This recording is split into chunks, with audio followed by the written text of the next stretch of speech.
Ito ang latest trendy.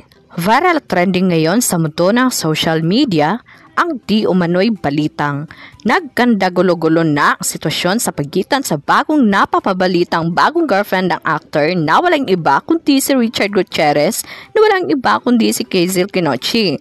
Dami na pati ang magulang nito na walang iba kundi si Annabel Rama sa issue na ito.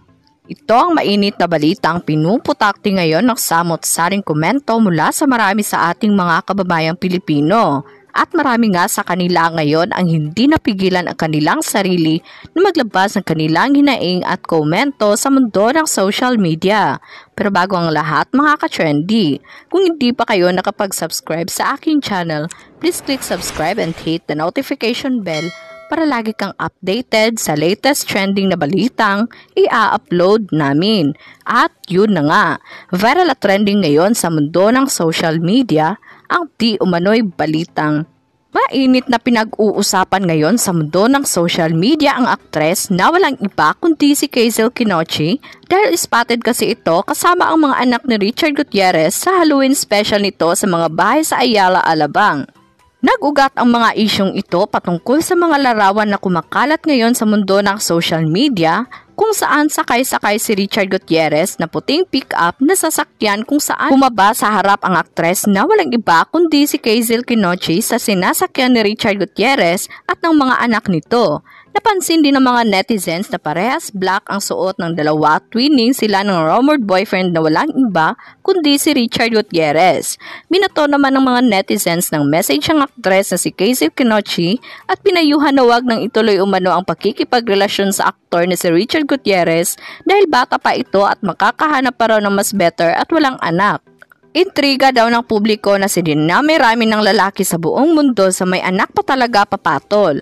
Matapos ang kumakalat na balitang ito ay matapang na nagsalita ang aktres na si Kaizel Kinoche at mariing pinabulaanan ang balita na may relasyon sila ni Richard Gutierrez. Ayon pa sa naging komento ng netizen sa kanyang Instagram account na hindi naman maiiwasan na mag-reply ni Kaizel dito. Quoted, "Kaizel, please lang, wag na wag ka papato sa may sabit na. Huwag mo sirain career mo, napakaganda mo at magaling kang artista. You have a bright future ahead, di mo kailangan magbalakad sa mga issue para sumikat magaling ka na at lalo ka pang gagaling." End quote.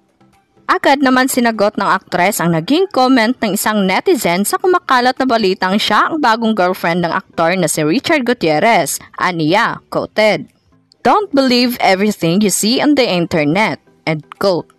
Dininay ni Kaizel na may relasyon sila na aktor na walang iba kundi si Richard Gutierrez. Say naman ng concerned netizens, hindi raw kay Annabel Rama umano sa pakikialam nito, hindi raw magkakaganito ang pamilya ng kanyang anak na si Richard Gutierrez at Sara Labati.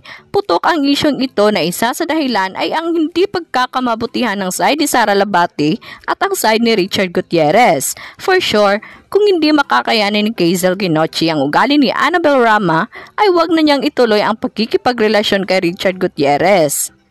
Sa ngayon, hindi kumbinsido ang netizens na walang relasyon ang dalawa.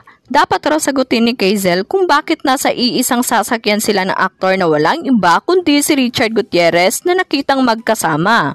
Kaya naman nang lumabas nga ang balitang ito ay umani agad ng samot-saring komento mula sa marami sa ating mga kababayang Pilipino. At marami nga sa kanila ngayon ang hindi napigilan ang kanilang sarili na maglabas ng kanilang hinaing at komento sa mundo ng social media. And they posted, quoted, "Naku po, bakit pinatulan ng may anak? Naku po, mahirap kasi pagpakialamera ang nanay. As long as maayos ang samahan ng mag-asawa, dapat hindi nakikialam ang nanay. Dapat ibigay ni Annabel ang freedom ng mga anak niya at pagkakatiwalaan sila na kaya nilang maging mabuti at mahusay ang buhay nila on their own." End quote. At yun nga mga ka-trendy, kung kayong tatanungin, ano ang masasabi mo sa video na ito? Huwag kalimutang mag-iwan ng komento sa baba para malaman ko kung ano ang naging reaksyon nyo sa latest at trending na balitang ibinahagi namin. Maraming salamat po.